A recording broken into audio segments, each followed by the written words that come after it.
Welcome to DTU Fab Lab. Today we will be talking about the workflow needed for you to go from a design and a CAD model to something that is printable. That is a workflow where we go through exporting our CAD model to an STL file, validating the STL file, slicing it into two-dimensional slices that can be 3D printed. So we will start this tutorial from the CAD model because I'm pretty sure all of you know how to do CAD design. So I have a 3D model here that I've been making in my CAD software. It's just an arbitrary shape that for some reason I want to 3D print. Now the first step is to export the geometry from the native file format within the CAD software to the file format called STL. In some CAD softwares you need to choose export. In Creo that I'm using today I need to choose save as. Then I find my STL file format and click OK.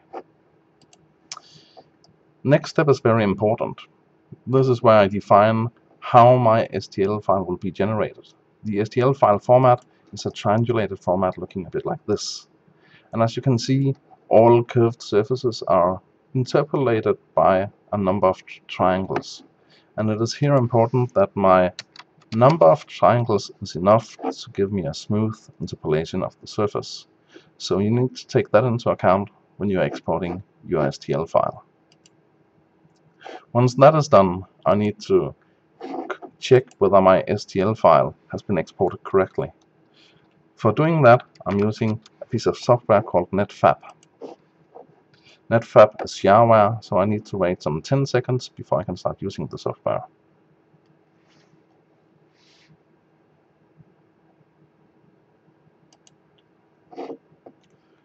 From Netfabb, I will be opening my file, and I will look for, in this corner, a big warning triangle.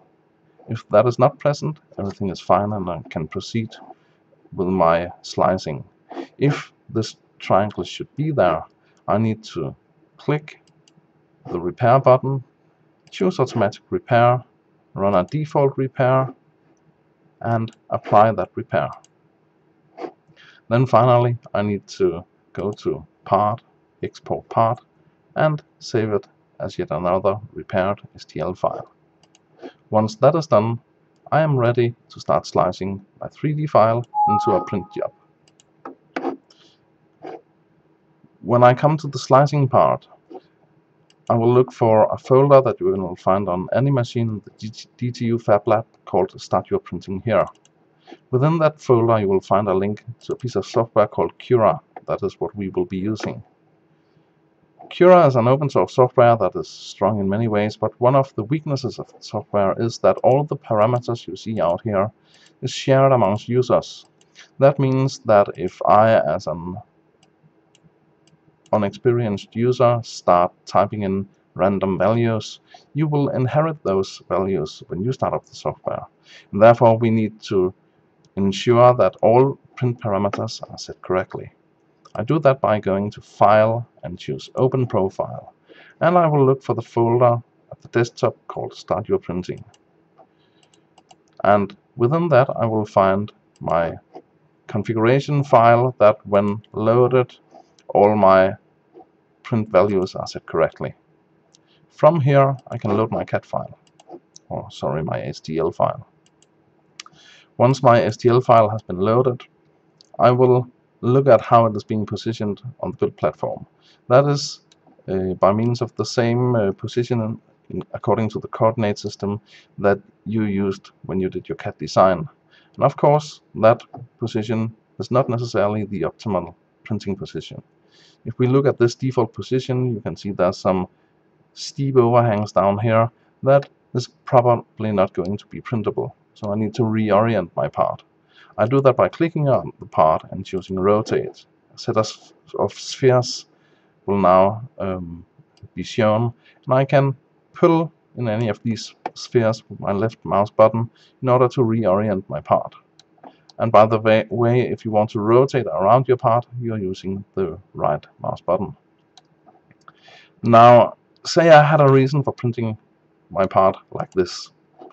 Then I can add a support structure that allows me to print the part like it is standing right now. If I do not choose support structure, then this part of the geometry will collapse when it's being printed. But if we switch the view mode to layers, you will now see that the part is shown in red and there's a structure shown in blue. That is my support structure that holds the first layers of the part where my overhang is. Now if I'm being a bit smart, I can orient the part so I do not need any support structure at all. For example, like this.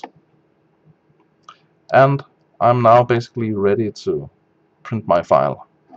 One last thing that I need to take into account is how strong my part should be and how fine my surfaces of the part should be.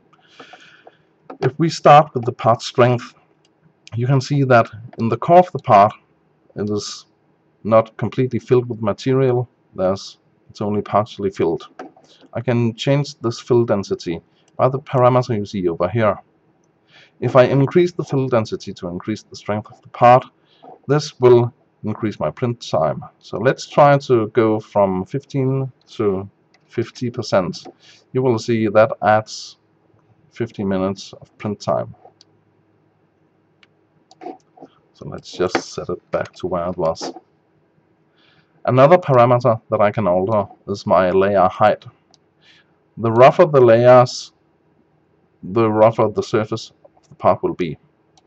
So if we set our layers to twice as rough as they are now, you will see that the print time goes down accordingly. But for this small part where the print time is not that extremely big, I would like to have a fine surface definition, so I set my parameter to 0.1. I would like to stress to you that you should not touch any of the parameters that I have not been talking about today, because then we cannot guarantee you that your print job will come out as good as we know it can be. But now, having set your parameters correctly, oriented your part, you are ready for exporting your job file to an SD card. So I will just see if I can plug an SD card into the card reader. So hang on for a minute.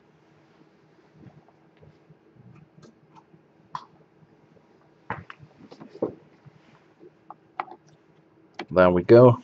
Now you will see that the icon up here changes to an SD icon.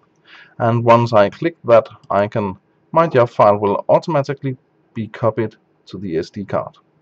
I do not need to eject the SD card subsequently. I can just remove it by pulling it out of the card reader. One last thing is that you should not use high case characters such as colons, exclamation marks, and so forth. Then the printer will not recognize your print job. Aside from that, you now have a print job on your SD card and you are ready to move on to starting up the machine.